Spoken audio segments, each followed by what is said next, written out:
انسان آئیڈیاز کے ساتھ چلتا تھا اور اب انسان جبلت کے ساتھ چلتا ہے۔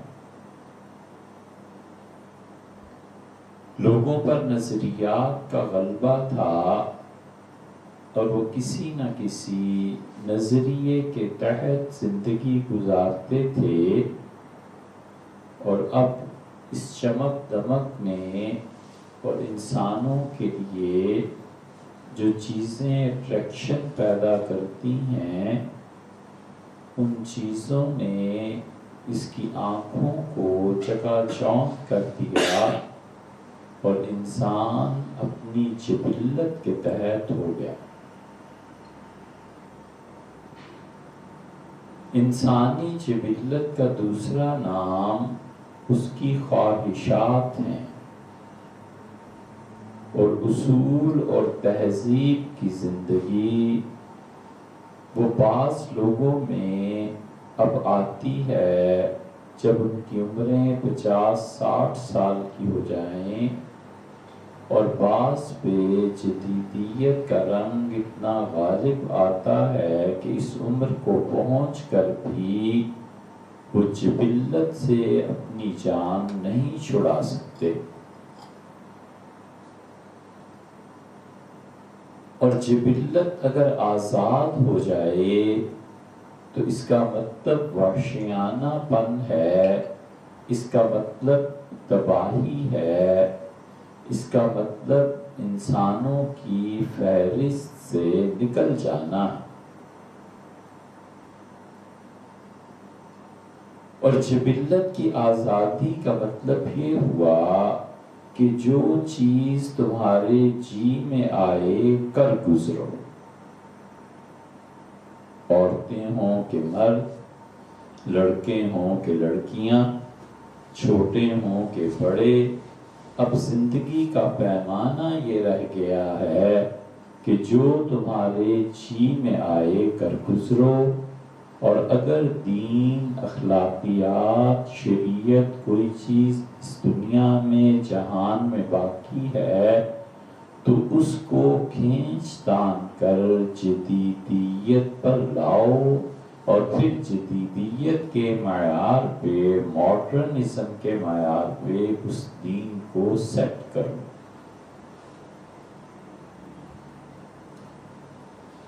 کچھ عرصہ ہوا، ایک خاتون کا ایک مضمون بھیجا انہوں نے، مضمون کیا 3-4 صفحات تھے، اور اس میں انہوں نے یہ ثابت کرنے کی کوشش کی کہ جو عورتیں ٹخنوں سے اوپر کا لباس پہنتی ہیں یہ عین شریعت کے مطابق، حضرت شاہ ولی اللہ رحمۃ اللہ علیہ کا ایک حوالہ بھی لکھا، اور یہ بھی کہ عقل میں یہ آتا ہے، اور عقل میں یہ آتا ہے کہ اس کی بہت تازہ اور واضح مثال ہے کہ اللہ کا دین بدلے اور رہن سہن کے طریقے بدلیں، اور شریعت نے جن حدود کو متعین کیا ہے اس میں رکھنے نکالیں اور اس کو جدیدیت کے مطابق کریں کہ ماڈرنزم میں، ماڈرن سوسائٹی میں اگر خاتون ٹخنے سے اوپر کا لباس پہنے تو یہ عین شریعت کے مطابق۔ یہ ذہنی پسماندگی اور دین سے تعلق اس قدر شدید مجبوری کے تحت ہے کہ کب بس چلے اور اس لبادے کو اتار پھینکیں، اور کب بس چلے اور اس ساری دین کی قیودات کو توڑ کر اپنے آپ کو آزاد کر لیں۔ یہ ایک عذاب اب پیدا ہوا ہے کہ ہر چیز سٹینڈرڈ، اور سٹینڈرڈ وہ جو یورپ نے اور دنیا کی مختلف تہذیبوں نے مقرر کر دیا۔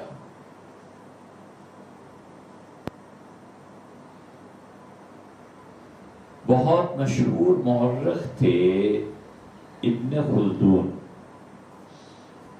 اور ابن خلدون کا مقام متعین کرنا یہ ہم جیسے لوگوں کی بات نہیں۔ ٹوائن بھی، جنہوں نے بہت بڑی بڑی چیزیں لکھی ہیں، ان کی یہ بحث پڑھ کے ہم تو حیرت میں گم ہو گئے کہ انہوں نے ایک جگہ لکھا کہ ابن خلدون ارسطو سے بھی بڑا آدمی تھا۔ ابن خلدون نے تاریخ کا مقدمہ لکھا اور امیر تیمور گورکانی جیسے آدمی نے اس کا استقبال کیا، اور تیمور جو اتنا پڑھا لکھا اور سب کچھ خوبیوں سے بھرا ہوا آدمی تھا، اس کا ممنون اور معترف رہا۔ ابن خلدون ایک جگہ سے آ رہے تھے اور ڈاکوؤں نے حملہ کیا، اور آخری حد تک انہوں نے اس قافلے کو لوٹا، اور جو بھی افراد قافلے کے تھے کپڑے اتروا لیے۔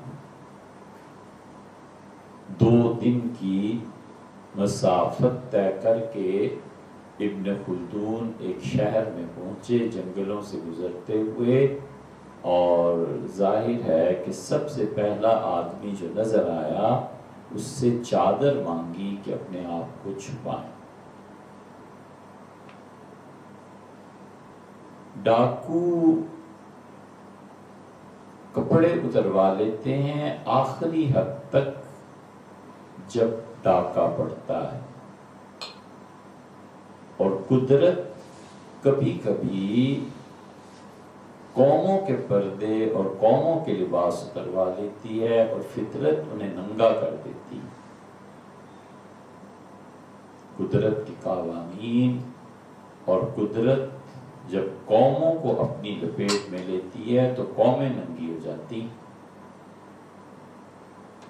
اس امت کا حال اب یہی ہے کہ فرد کی بجائے پوری قومیں اور قوموں کی بجائے پوری امت ننگی ہو گئی۔ ان میں کوئی شرم حیا، کوئی چیز باقی نہیں رہی ہے، اور جو تاریخ لکھنے والا لکھے گا تو وہ کرے گا کیا؟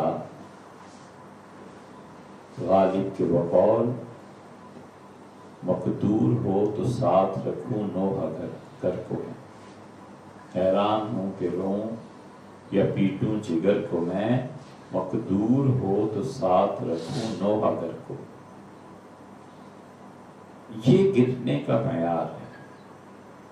اللہ کی کتاب نے یہ بتایا ہے کہ جذبات کا مرکز انسان کا دل ہے۔ اب بجائے اسے کہ اسے سچ مان کر آگے بڑھا جائے، بحث یہ شروع ہوئی کہ یہ تو ایک آرگن ہے، پمپنگ ہے، اور سارے خون میں، سارے جسم میں خون اس کے ذریعے گردش کرتا ہے، اللہ کی بات کیسے سچی ہو سکتی؟ تو اس جدیدیت میں جو سب سے بڑی لعنت آئی ہے وہ یہ کہ انسان اپنی جبلتوں میں گھر گیا ہے، افراد اپنی جبلتوں میں گھر گئے ہیں۔ جو ملے کھا جاؤ، جو ملے پی لو، یا اس سے ذرا سا اوپر اٹھ کے جس چیز کو تمہاری طبیعت چاہے کھا لو، اور جس چیز کو تمہاری طبیعت چاہے پی۔ کوئی قانون نہیں، ضابطہ نہیں، قاعدہ نہیں، بس موٹا سا اصول یہ ہے کہ وہ تمہیں پسند آنی چاہیے چیز، کھانا ہے یا پینا ہے، اس میں کسی زیادہ تحقیق کی ضرورت نہیں۔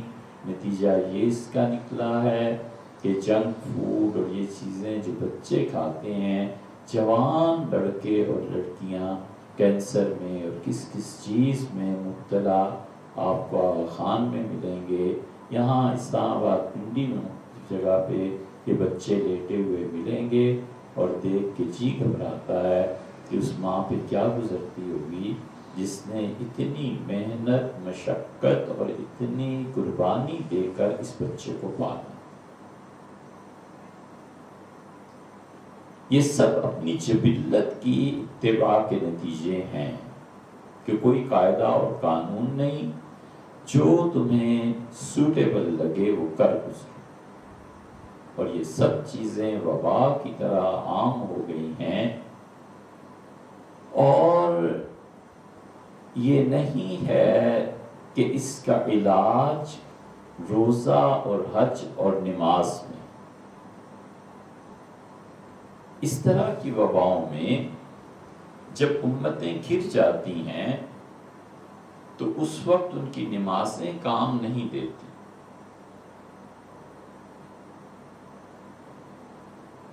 اس وقت ان کے حج کام نہیں دیتے، عمرے کام نہیں دیتے، اور امتوں کے رخ جب پلٹتے ہیں تو وہ جو ایکچوئل پرسنالٹی ہوتی ہے اور آئیڈیل پرسنالٹی ہوتی ہے، دونوں میں بہت بڑا فرق آ جاتا ہے۔ دو چیزیں ذہن میں رکھنی چاہیے کہ آدمی کی ساری زندگی آخری ساعت تک یہ لڑائی اور یہ جدوجہد، یہ سب کچھ یہ ہے کہ انسان اس آئیڈیلزم کی طرف چلے جو آئیڈیلزم اس کے ذہن میں ہے۔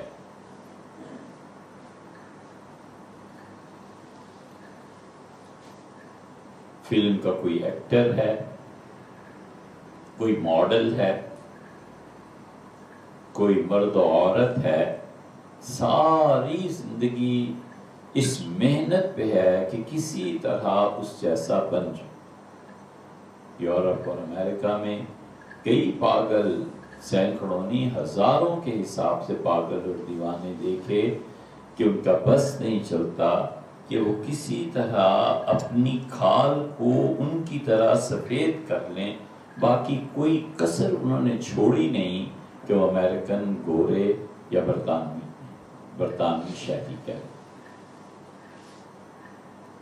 یہ سب چیزیں ہیں جو اس کے آئیڈیاز نے لے لی اور اس کے نزدیک آئیڈیل بن گئی ہے ایک شخصیت، اور اس شخصیت جیسا بن کے رہنا ہے۔ سارے تعلقات اس پہ قربان، ماں باپ اس پہ قربان، پڑھائی اور تعلیم اس پہ قربان، اپنا فیوچر داؤ پہ لگا ہوا، مگر کسی طرح بال ایسے رکھنے ہیں جیسے فلاں کے ہیں اور چال ایسی جیسی فلاں کی۔ یہ آئیڈیلزم اور ایکچوئلزم یہ ہے کہ گاڑی میسر نہیں، وہ جو آئیڈیل ہے وہ تو بی ایم ڈبلیو اور کس میں سفر کرتا ہے، اور حالت یہ ہے کہ پٹرول ڈالنا اور موٹر سائیکل میں تو ماں سے پیسے مانگنے پڑتے۔ یہ تضاد انسانی شخصیت کو تباہ نہیں کرے گا تو اور کیا کرے گا؟ آئیڈیل کچھ ہے اور ایکچوئل کچھ ہے۔ اس لیے آدمی برباد بھی وہی ہوتا ہے اور کامیاب بھی وہی ہوتا ہے جس کی آئیڈیلزم اور ایکچوئلزم دونوں میں فرق جب آتا ہے تو جو آئیڈیا ہے اس کی طرف دوڑتا ہے۔ اگر اس کے ذہن میں یہ ہو کہ آئیڈیل وہ چیز ہے جو کتاب و سنت میں ہے، آئیڈیل وہ چیز ہے جو اللہ نے بیان کیا ہے، تو جو آئیڈیل اس نے اپنے ذہن میں رکھا ہوا ہے وہ ہے اصل، وہ اچھا ہے، اس کے لیے جدوجہد کرتی، وہ برا ہے اس کے لیے کرنی ہے۔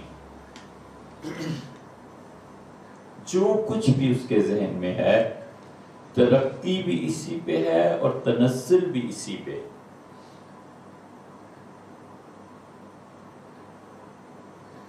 وہ مائیں اللہ جانے کہاں چلی گئی،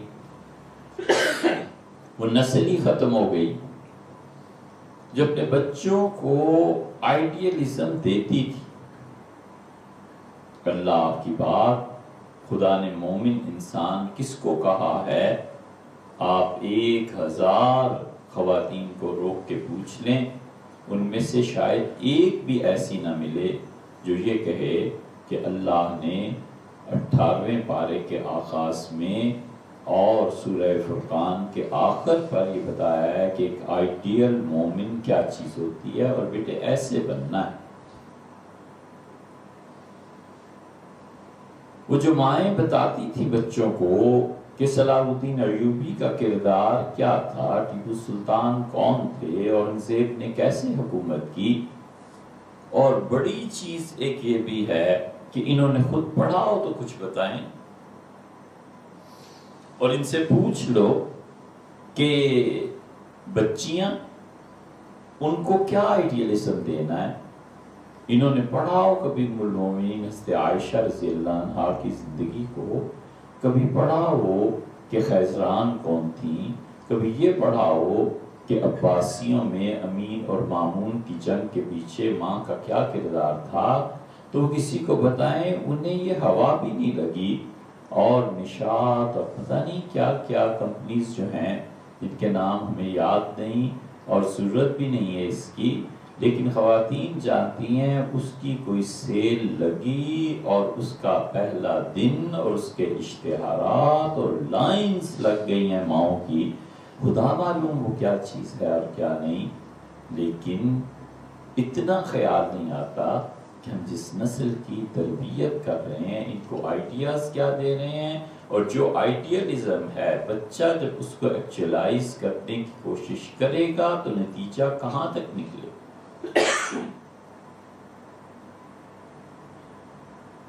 نتیجہ اس کا یہ نکلتا ہے کہ بچے نفسیاتی طور پر بیماری میں مبتلا ہو جاتے ہیں. ہم نے ایک بچے کو دیکھا، وہ عجیب و غریب طریقے سے منہ کھولتا تھا اور پھر بند کر لیتا تھا. بہت چھوٹا بچہ، 6 سال کا 7 سال کا، تو اس پہ غور کرتے رہے کہ یہ کر کیا رہا. کسی بھی بچے کو اگر تربیت کے مراحل سے گزارنا ہو تو یہ دیکھنا چاہیے کہ وہ کس سوسائٹی میں بیٹھتا ہے اور اٹھتا ہے، اور کسی بھی بچے کے مزاج کو جاننے کے لیے یہ دیکھنا چاہیے دوسرا اصول کہ اس کی تنہائی کن افعال پر مبنی.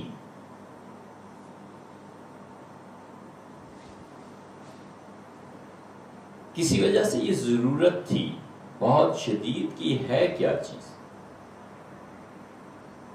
ہم نے اس سے ایک دن باتوں میں پوچھا کہ آپ کو کیا چیز اچھی لگتی.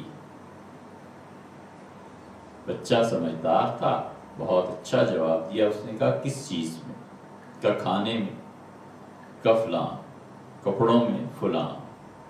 اچھا تو یہ بتائیے پینے میں فلاں، آئس کریم اس ٹیسٹ. پھر کہا جانوروں میں کون اچھا لگتا ہے؟ اس نے کہا چیتا. انسانوں میں کون اچھا لگتا ہے، خاندان میں کون اچھا لگتا ہے؟ اسے نہیں احساس ہوا اور ہونے بھی نہیں دینا تھا کہ ہم پوچھ کیا رہے ہیں. پھر اس پہ سوچتے رہے کہ یہ حرکت اس میں کہاں سے آئی ہے، اور پھر چیتے کی ایک یہ جو اینیملز پہ بنتی ہیں موویز، اس میں ایک چیز دیکھی بڑے غور سے. اچھا چیتا ایسے منہ کھولتا ہے. تو بچہ چیتے کی طرح منہ کھولتا تھا. تب سمجھ گئے کہ اس بچے میں یہ ایک چیز آ گئی ہے. جب چیتا اس کے آئیڈیلزم سے نکل جائے گا تو پھر یہ بچہ ٹھیک ہو جائے. ہم نے چیتے کی تو کیا مذمت کرنی تھی، ہم آہستہ آہستہ یہ سمجھاتے رہے کہ سبعیت کیا ہوتی ہے بیٹے، درندگی کیا ہوتی ہے، انسان کیا ہوتا ہے، حیوان کیا ہوتا ہے، درندے کیا ہوتے ہیں۔ درندے وہ جو چیر پھاڑ کے رکھ دیتے ہیں، درندے وہ جو ایسے برے ہوتے ہیں، ایسے برے ہوتے ہیں، اور چیتا بھی درندوں میں سے، اور شیر بھی درندہ ہے، اور کتے بھی درندہ ہیں، اور یہ حتیٰ کہ اس میں چیز ختم ہو۔ یہ آئیڈیلزم اور ایکچوئلزم، بچے بڑے سب آئیڈیا کی طرف چلتے ہیں،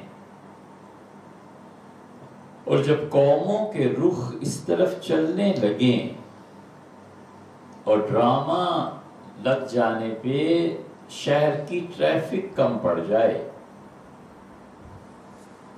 اور کھیل تماشے ان کے لیے عزیز ہو جائیں اور حقائق کی دنیا سے وہ اس تصوراتی اور خواب کی دنیا میں چلے جائیں، تو قدرت جبر سے پکڑ کے اس قوم کو، اس امت کو ننگا کر دیتی ہے، آخری حد تک ختم کر دیتی ہے۔ اس کے بعد بھی جو لوگ سمجھتے ہیں کہ انہیں عروج ملے گا، وہ اللہ جانے کس کی کہاں رہتے ہیں۔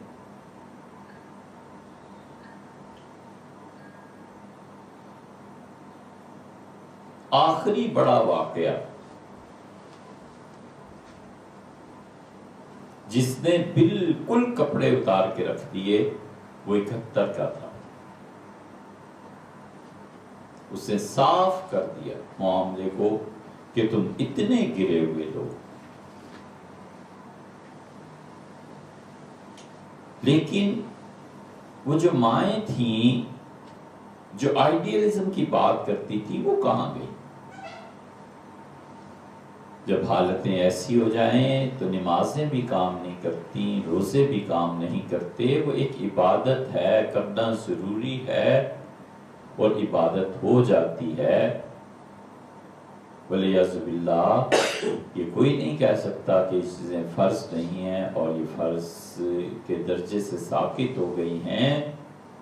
ایسے مواقع پہ امتوں اور قوموں کا علاج فقط ایک رہ جاتا ہے، اور وہ ہے تعلق۔ تعلق کے علاوہ کوئی چیز کام نہیں آتی۔ انسان کی روح میں آخری درجے تک جب تک تعلق پیدا نہ ہو جائے تو اس وقت تک حالات نہیں بدلتے۔ فرد کی تبدیلی کے لیے دل کا بدلنا ضروری ہے، اور قوموں اور امتوں کی تبدیلی کے لیے دماغ کا بدلنا ضروری ہے۔ جب تک اس تعلق کی وجہ سے امتوں کا ذہن نہیں بدل جاتا، قوم کا ذہن نہیں بدل جاتا، قوم کی قیادت کرنے والوں کے دماغ میں تبدیلی نہیں آتی، اس وقت تک یہ جو پوری قوم کا ننگ بنائے نا، یہ نہیں چاہتے، یہ نہیں نکلتی کسر۔ نماز پڑھ کے خوش ہے کہ عبادت ہو گئی، اور جو سود کا نظام پورے ملک میں رائج ہے، خدا نے جب پکڑا اور مارا کہ اس نظام کے متعلق تمہارے کان پہ جوں تک نہیں لیں گی، اور وہ جو غلامی مسلط ہے پوری امت پر، اور آقاؤں کے پیچھے پیچھے چلے جاتے ہیں آقاؤں کے سامنے، خدا نے پکڑا، اس سے پوچھا کہ تم بحیثیت امت ان کے سامنے سجدوں میں گرے ہوئے تھے جن قوموں پہ ہم نے لعنت بھیجی تھی، تم کر کیا لے؟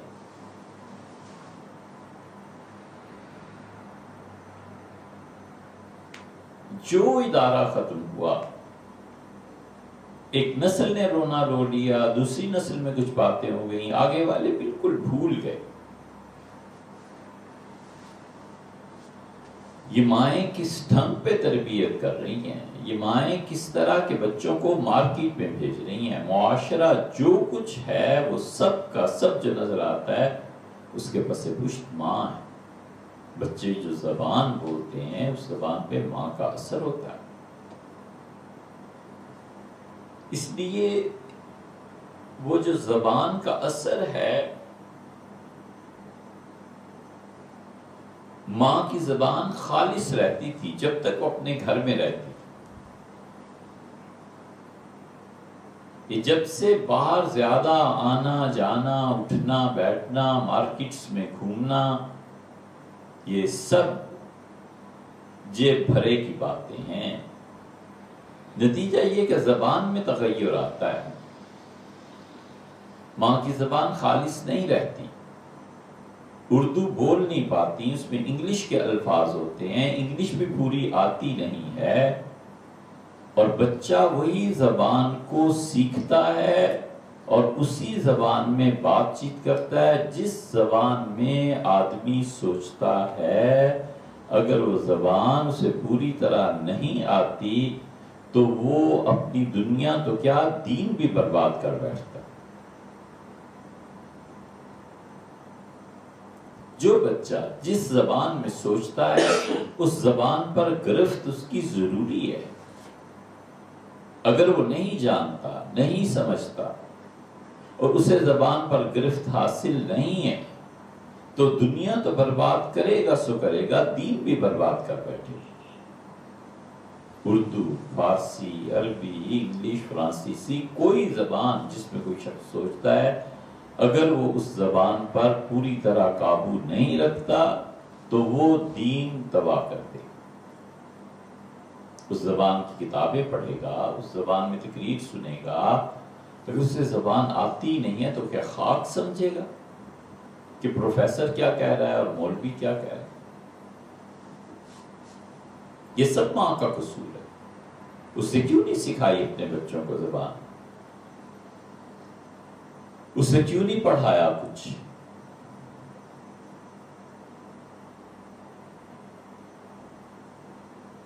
پتہ نہیں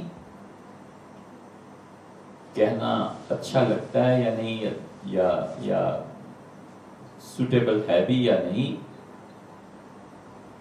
ہمیں ماں نے جب بالکل سمجھنے کا زیادہ تو خیر شعور اب بھی نہیں، اس وقت بھی کچھ ایسا شعور نہیں تھا، علامہ اقبال کا شکوہ جواب شکوہ پڑھا دیا. ہمیں ماں نے پاس بٹھا کے کپڑے دھوتے ہوئے، کھانا پکاتے ہوئے مسدس حالی کی پڑھا دی. اور حالی کی مسدس میں وہ جب آتا تھا نا کہ وہ نبیوں، وہ رحمت لقب پانے والا، کیا شعر ہے؟ ہاں، وہ نبیوں میں رحمت لقب پانے والا، وہ اپنے پر آئے کہ مرادیں غریبوں کی بھر لانے والا. والدہ جب یہ مجھے پڑھاتی تھیں تو آنسوؤں سے ان کا دوپٹہ تر ہو جاتا. ہم حیران ہوتے تھے کہ ماں رو کیوں رہی ہے. اب سمجھ میں آتا ہے کہ اس سے حضور صلی اللہ علیہ وسلم سے کتنی محبت تھی. اتر کر ہرا سے سوئے قوم آیا، یہ سارے اشعار یہ اس وقت پڑھے تھے، اب کچھ کچھ سمجھ میں آتے ہیں. اللہ تعالیٰ انہیں سلامت رکھے. ان کا یہ احسان کب اس کا کوئی بدلہ اتارا جا سکتا ہے؟ ماں نے اس وقت ارسطو اور افلاطون کی باتیں کہیں اور ہم حیران ہوتے تھے، اور پڑھتی نہیں ارسطو بنوں گا، افلاطون بنوں گا اور اس طرح کی چیزیں. وہ ذہن میں آیا کہ یار یہ بڑے لوگ ہوں گے. پڑھا تو زندگی کے بہت سے حقائق کھلے کہ کیا چیزیں ہوتی. اس لیے تعلق کہاں سے؟ یہ ساری گراوٹیں امت کی سطح پہ، گھر کی سطح پہ، فرد کی سطح پہ، جب تک تعلق نہ ہو کوئی تدبیر کام نہیں آتی. آخری حد تک روح کی آخری کوئی سطح اور طے ہے تو اس طے میں بھی اس تعلق کا اثر ہونا چاہیے.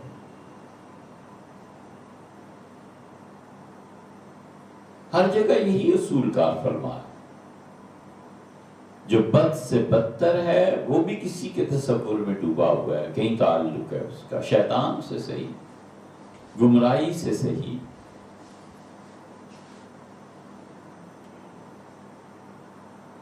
چوری کی عادت پڑ گئی ہے، پورا انٹرنیٹ وہ گھما دے گا کہ چوری کس کس طریقے سے کی جاتی ہے، ایک ایک چیز ٹپس میں آ جائے گی.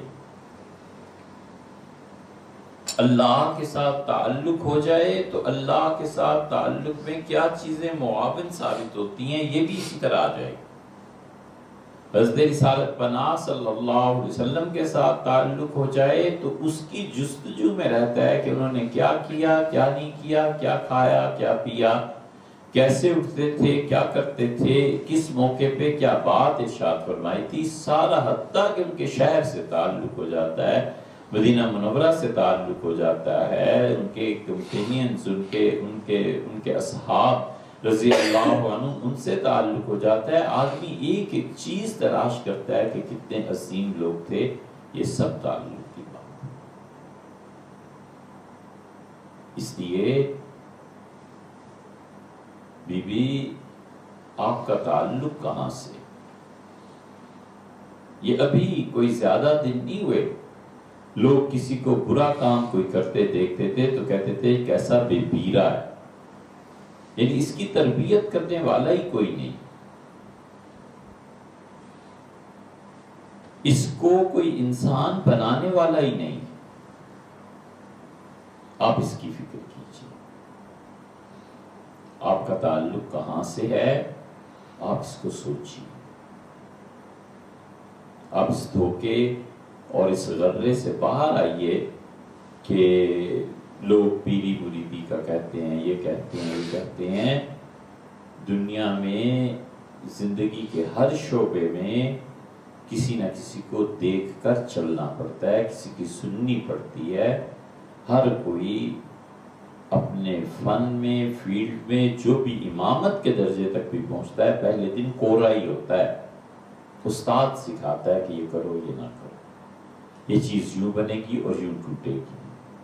بالکل اسی طرح انسانی شخصیت، اس میں کیا کیا گھماؤ ہیں، انسانی شخصیت اس میں کیا کیا پیچیدگیاں ہیں، نفس کے کیا کیا مکر ہیں. اللہ کی رحمت کن صورتوں میں آ جاتی ہے، خدا پر بھروسہ کتنا کام دیتا ہے. وہ اللہ کی رحمت کے مظہر، اس کے بندے، وہاں سے تعلق رکھنا چاہیے. اللہ آپ کو مجھے عمل کی توفیق